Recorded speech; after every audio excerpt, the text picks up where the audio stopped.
Adventures of Donald McQueen, Bibliographer.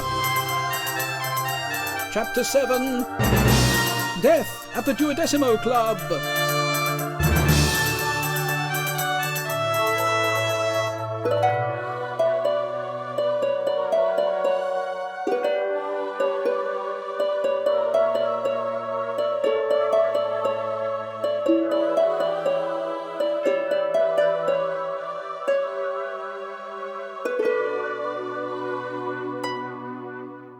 I am Professor Donald McQueen of Timor Mortis College in Oxford. I am a bibliographer, and these are my adventures. Last night I arrived at my London club, the Duodecimo, and attempted to use the ear trumpet of death to delve into the mysterious history of the Codex Asinorum, but with no success at all. I had determined to try again the next day, but at breakfast I was distracted by the news that two of my fellow bibliographers, two of the 5 who had arrived with me on the previous evening, had been involved in an incident. A fatal incident. It seemed that Michael Ribbright had expired during the night, of a conniption, a fatal one, and had done so in the bed of Daniela Oz, the mistress of the long sextodecimo, known as the Devil's Format.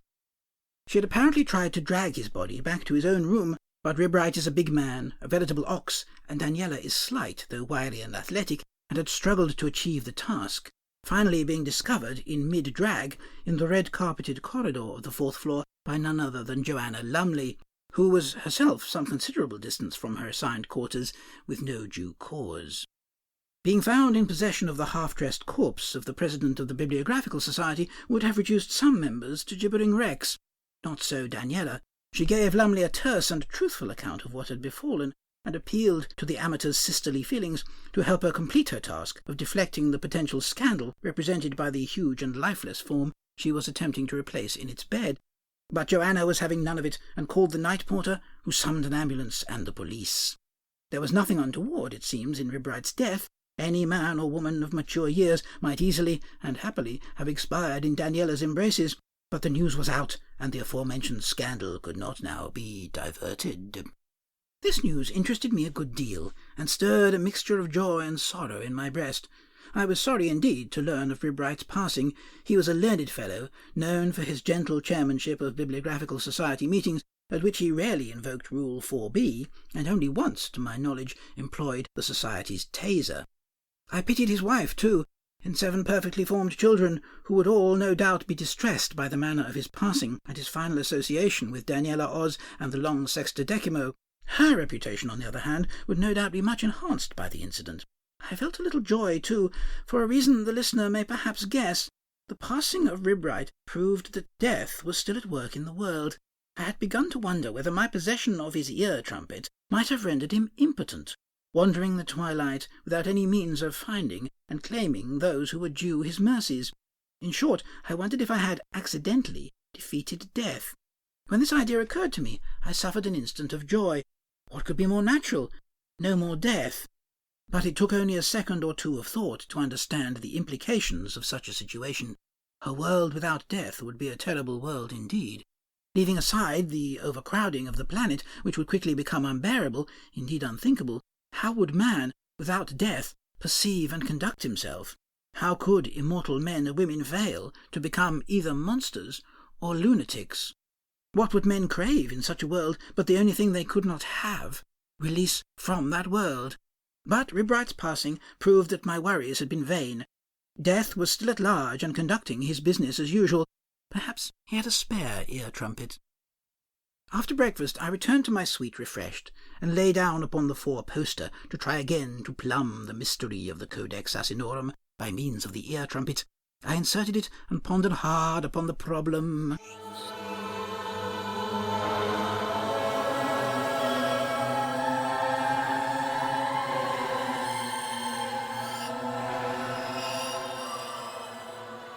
But I failed once more, and heard instead the sounds of oppressed children and oppressive schoolmasters, and realized I was listening to some educational establishment.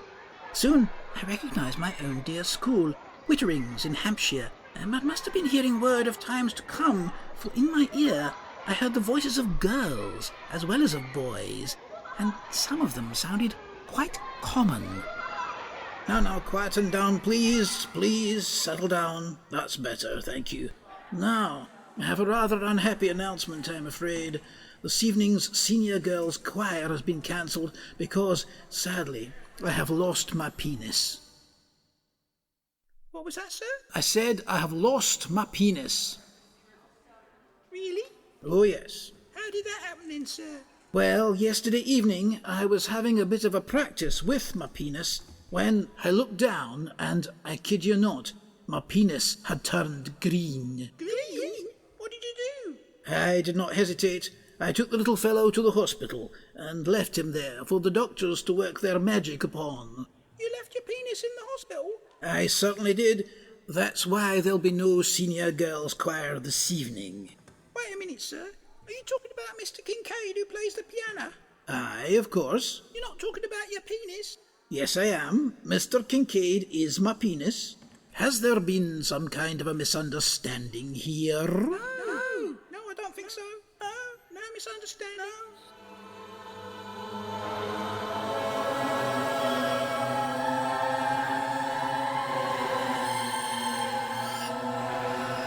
This was hopeless. I was almost as far from Mainz in the mid-15th century as it was possible to be. I determined to concentrate and try again. But although I managed to go a little further back in time, I was hardly nearer my target and found myself listening again to that remarkable drama, The Venus Probe. It was, of course, a television drama, and its visual aspects were highly significant. Its setting of a starship with its wobbly walls and many flashing lights, its crew in their brightly coloured uniforms, the men in tight-fitting jerkins and flares, and the women in crop-tops and miniskirts, and its many hilarious aliens with their rubbery faces and slime and strangely similar voices. The appearance of the weapons, too, was of much significance in the design of the series, with guns and cannons of all shapes and sizes, of shining metal, and with many flanges and protuberances of uncertain purpose. I could see all of this in my mind's eye as I heard the soundtrack of the next episode, and yet this world of sound alone worked surprisingly well to convey the drama.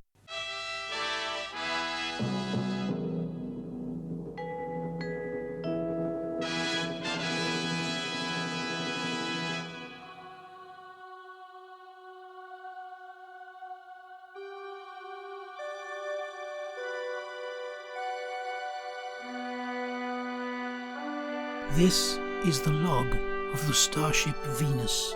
Captain Jonathan T. Hanson in command. The year is 2020, and on a mission to probe the second planet of our solar system, the most well-equipped and advanced starship of His Majesty's Royal Astro Navy was blown clear across the galaxy by a quantum explosion on the planet's red-hot surface. Travelling at 100 times the speed of light, we managed at last to apply the handbrake and found ourselves in deep space. With no maps to guide us and no way to return home, or even an inkling of where home now was, we had no choice but to drive on, past psychedelically coloured planets and strange glowing nebulae, armed only with the finest crew in the Astro Navy and a battery of powerful and terrifying futuristic weapons. This is the Venus Probe. We're on the Venus Probe. We're on the Venus Probe. This is the Venus Probe into space. On the Venus Probe. You should have seen this probe. We're on the Venus Probe. And it says, we're on Starship Venus. By Jove, you should have seen us. The figurehead is golden red and of the mermaid genus. The captain's name is Handsome. He's worth the princess ransom. He led his crew, who's not a few rude words, but had to ransom. The cabin boy is named Peter. He's dressed in blue, beneater. He's served with an LSD and a cake to make it sweeter. Here on the Venus Probe, we're on the Venus Probe. This is the Venus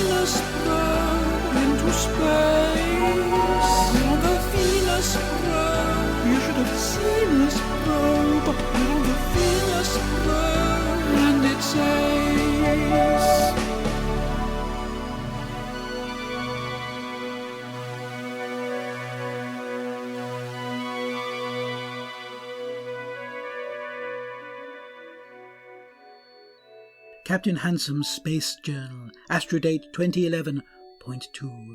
Having learned that Chief Engineer Green has been replaced with a robot, we were troubled by a band of contradictons, a belligerent species from the planet Nope, who materialized in the briefing room and were tricked by Commander Flaflaf into revealing that Green had been abducted and was being stored in a cupboard in a spaceship parked on the backside of a nearby moon. However, after blazing the contradictons into oblivion, Flaflaf pointed out that the species had not the technology to replace a fat Scotsman with a robot. So we approached the chameleon-like alien ship and discovered that it had a back door, and in that back door was a cat flap. The brave pussycat Doggerel volunteered to enter the alien craft and has now been inside the ship for 8 hours, and I am beginning to feel uneasy. Flaflaf has been monitoring movements within the spaceship with our scanners, which can penetrate the ship's liquid hull, albeit with difficulty. He has picked up numerous alien life forms and a sentient vegetable, all milling about inside the ship, but the one human form, presumably Green, and the only other mammal, presumably Doggerel, have not changed their positions for the past 6 hours. I am beginning to fear that the valorous pussycat has, like Green, been captured and is now held in some terrible space dungeon. I must consult with the finest minds aboard the Venus and determine our next move. Captain, I'm sorry to intrude. Ah, Hopper, I was just recording my space journal. I know this is a worrying time for you, Captain. When is it not a worrying time? Ah, the heavy crown of the starship, Captain. I must speak to you about the crew, and one crew member in particular. Nurse Lovely and I have been monitoring their health ever since we were thrown into deep space by that freak quantum explosion, and overall, the crew members are coping well with the stresses of conflict with alien species and the terrible dialogue and sets. They are, after all, the finest crew in His Majesty's Astro Navy. Apart from the few crewmen we have lost in battles with our enemies, notably the Clangers, the Clingers, the Morons, the Borons, the Rising Inflectors, do you remember them? The Lobelians, the Metalloids, the Adenoids, the Taxman, the Soup Dragon, the Poop Dragon, which attacked our poop deck, the Hoop Dragon, which was peaceful but accidentally killed Expendable Wilkins during a game of croquet, the Croup Dragon, which was grumpy because of its persistent cough, the Toop Dragon, which grew furious when we laughed at its wig, and of course the overpowerful Garlics.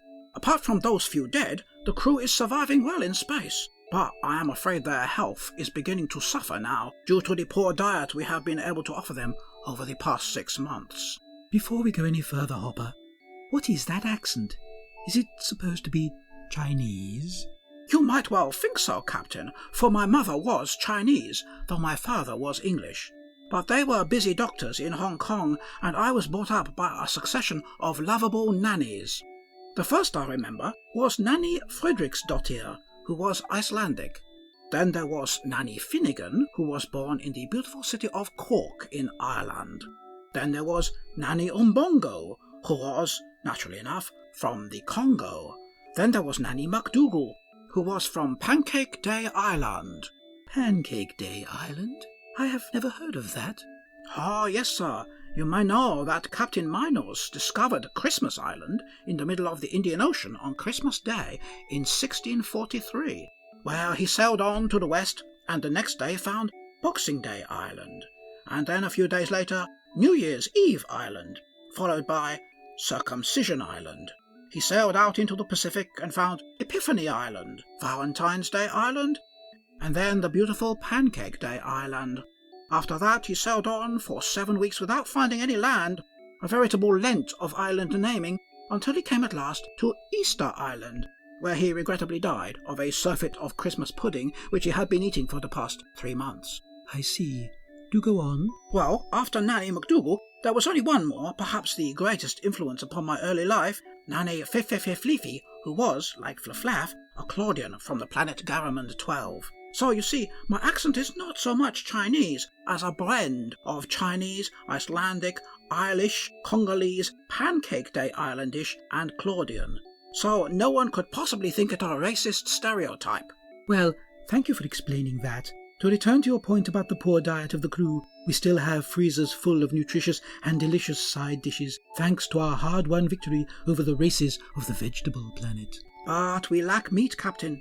Scientists tell us that men cannot live without meat, and star sailors in particular need their flesh to be strong and brave in the face of space. All we have, since our original supplies ran out, is frozen dodo. You will remember how, in episode 11, when we were in dire need of sustenance, we came upon the planet Dodomond, inhabited for some reason by descendants of the extinct Earth dodo. They had evolved somewhat, having developed language and hands in addition to their wings, and they went about in capes and top hats, but they were still essentially game birds, and so we killed half their population. Only half. We are not monsters, and we froze their bodies. Their flesh will last us for 2 years, more if we lose further expendables, but it will be a monotonous diet. Ship's cook Freeman is, I know, very tired of thinking of new ways to serve dodo. Ah, Freeman, that most talented of chefs. In the galley, they say, Freeman is a veritable demon. His perfectionism is extreme, and the crewmen hold him in the highest esteem, and his sauces are a dream, and of his dishes, his dodo casserole would seem to be the cream. Once a terrestrial navy cook, now when I look at Freeman I think, heavenly seaman.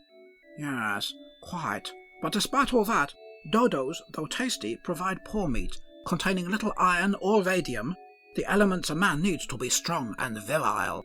Have we no radium supplements? No iron tablets? All exhausted, as our crew must soon be. It is a serious problem, Chopper. We must go a-hunting and see if we cannot bag a space ox or a Lygian mega-piglet or two. Very good, Captain. But I mentioned that there was one member of the crew whose health is of particular concern to me. Who could that be? Is it Third Mate Carter? I know he is a bit of a tartar, and for promotion a non-starter. He is a gambler who once won Nurse Lovely's garter in a game of 4-dimensional darts. He is an accomplished darter, which may come in handy if, one day in our adventures, someone has to throw something small and sharp with great accuracy. A deeply religious man, he is rumoured to have suffered in his youth from stigmata, but these days it is to indigestion that he is a martyr, and his flatulence is such that the crew call him not Carter, but, well, you know as well as I do his ability to fart the Moonlight Sonata. Perhaps his problems could be due in part to our dodo-heavy diet. Or could you be referring to Midshipman Handy? With his sandy hair and dandy air, he is the darling of the ladies of the Starship Venus, though perhaps a little too fond of brandy and shandy and candy, 3 of the altos in the ship's choir. I have long suspected his bonhomie and expansive interest in the fair sex to be a mask for profound melancholy. Is it perhaps the dandy Handy who concerns you? Or could it be second mate Bert Nifter, by far the most obvious shirt... Let me stop you there, Captain. I speak of none of these star sailors. Who then? A fellow well known and loved among the crew, one Jonathan T. Handsome. You are driving yourself too hard, Captain. The weight of command is telling on you, and I grow concerned for your physical and mental well-being. Fiddle-faddle, Chopper. I am as strong and as wise as ever. Do not delude yourself, Captain. You are mortal and fallible, as are we all, and must take some rest for your own good and for the sake of the Starship Venus. Rest, Chopper.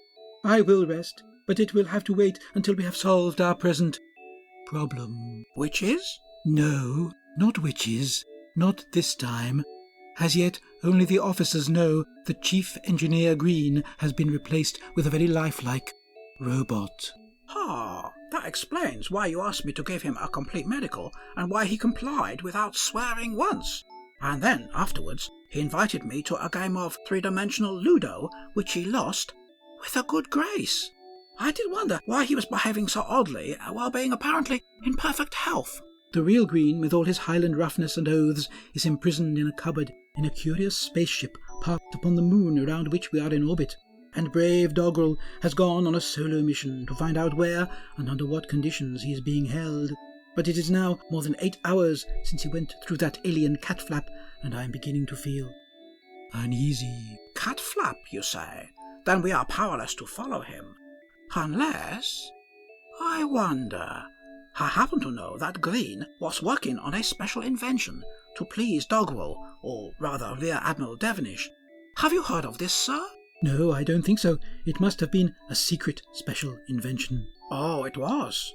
Now, as you know, Dogrel is a tomcat, and he is intact. He has desires, powerful hungers, which he can at present only satiate upon the furry cushions in the recreation lounge on B-deck. Ooh, I wondered why those cushions were sticky.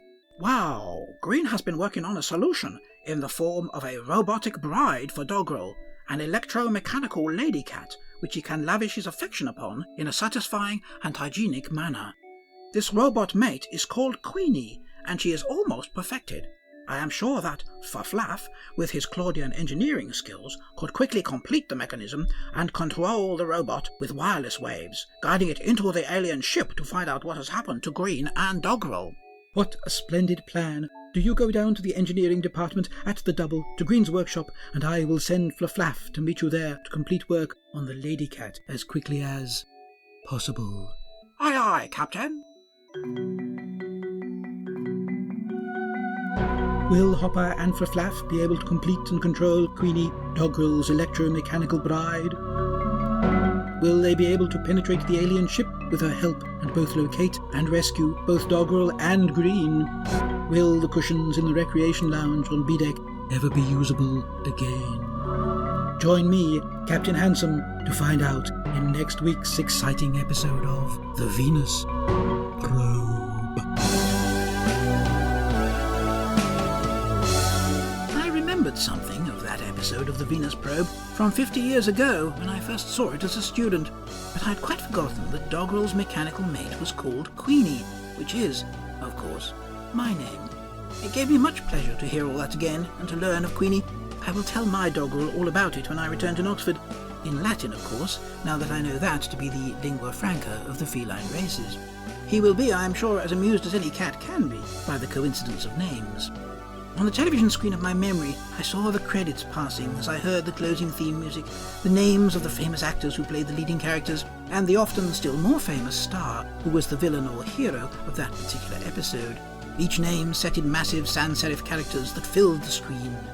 Richard Stonecock as Captain Handsome, Casimir Hannigan as Commander Flufflaff, Bella Botting as both Wireless Mistress Lovely and her twin sister Nurse Lovely, Mackenzie Fulbright as Chief Engineer Green, Ginger Wong as Dr. Hopper, and of course Mr. Perkins as Dogrel the cat. He was, I should think, the most famous cat actor of his age, and when he died around 1980, Mr. Perkins was stuffed and put on display at the British Museum. His remains are a holy relic to science fiction-loving pilgrims of all nations.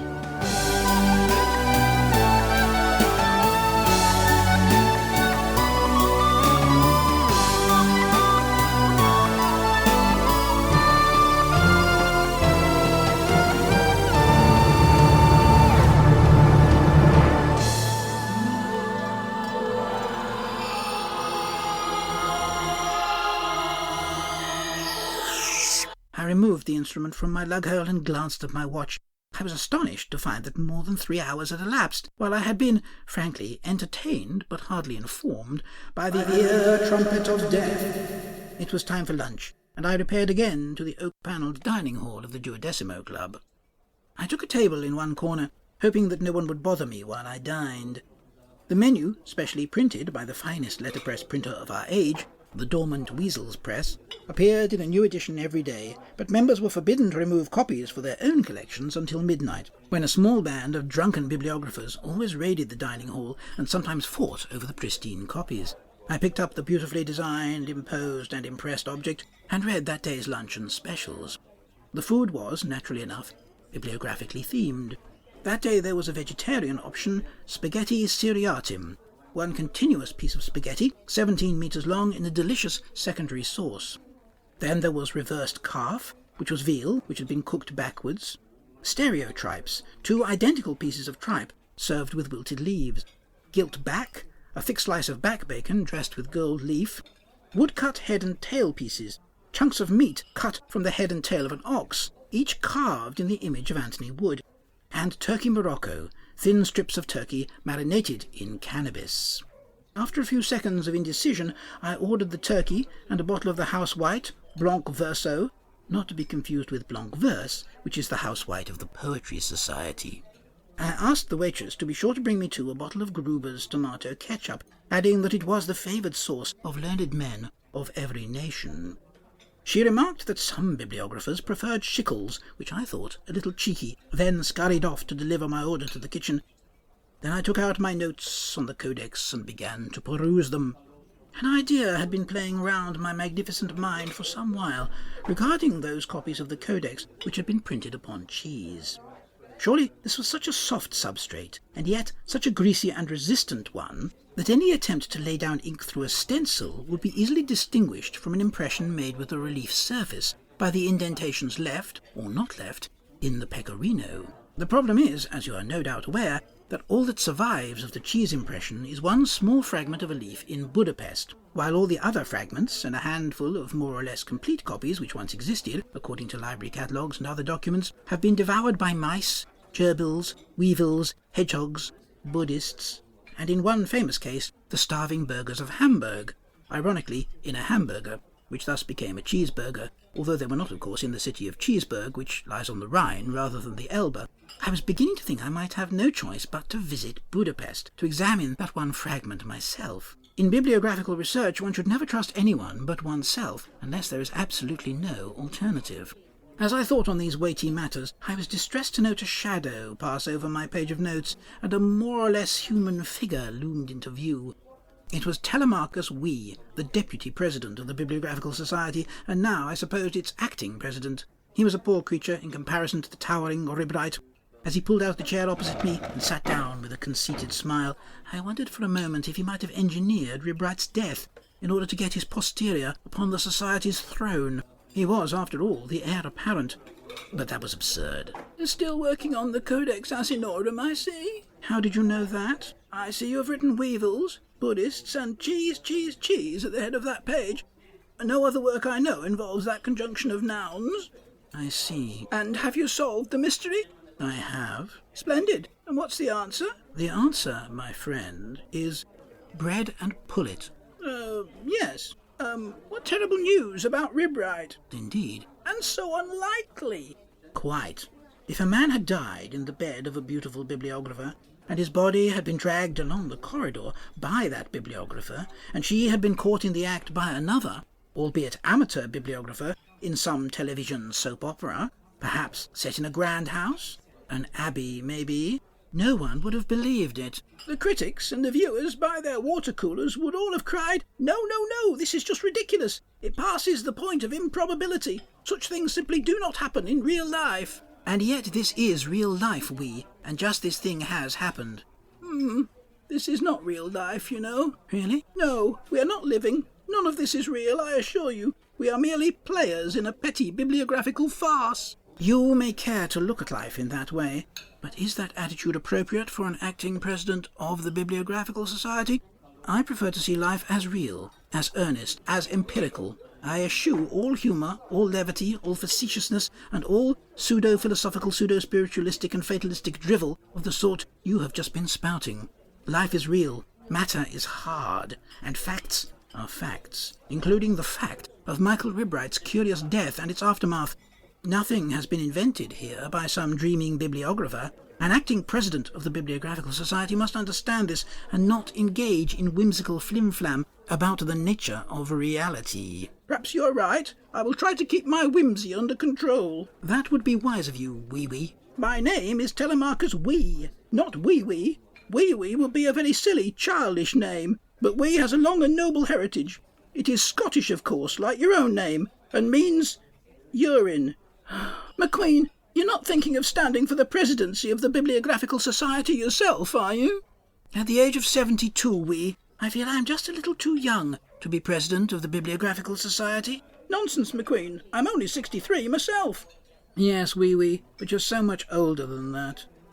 The fellow had annoyed me rather, first by interrupting my luncheon, and then with his idiotic maunderings. I called over the waitress and asked if I could have my turkey Morocco and wine delivered to my room. She naturally agreed, and a few minutes later I was dining in delightful solitude.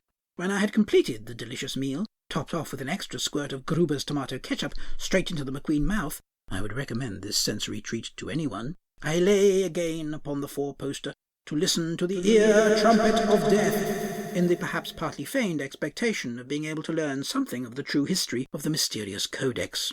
However, even before I could raise the instrument to shoulder level, I fell into a deep and sweet sleep.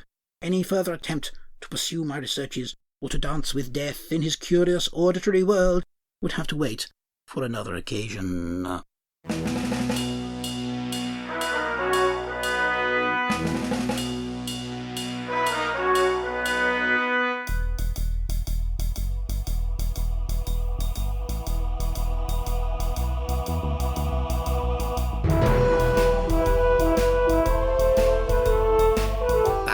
The Adventures of Donald McQueen, Bibliographer.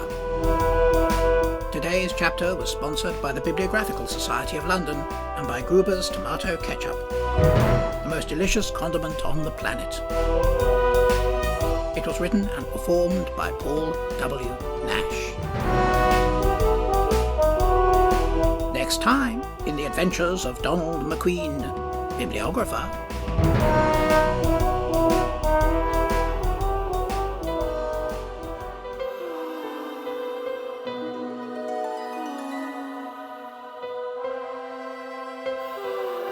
My name is Dr. Flip Mondowitz of Panacea University, Florida, and I have invented a new perfume, which I call Butation. Some fragrances seem to promise to make you more attractive, more successful, more alluring to handsome men or handsome women, but all they can really do is make you smell. Butation is different. I have invented a perfume which actually modifies your genetic makeup, so that each day when you apply a spot of butation to your throat or wrist, you become a little more like one of the 7 most beautiful women of all time. You can choose from Marilyn Monroe, Ingrid Bergman, Lisa Gerardini, La Gioconda. Warning, actually a Puerto Rican cleaner. Grace Kelly, or, in order to tick all the boxes, Michelle Obama, Lucy Liu, or Pocahontas. Warning, none of the women named endorses this product or has willingly supplied their DNA. Imagine that! You can grow each day more beautiful, more like Marilyn or the divine Ingrid. Men too can use butation if they wish to be more feminine, or indeed to pursue gender reassignment.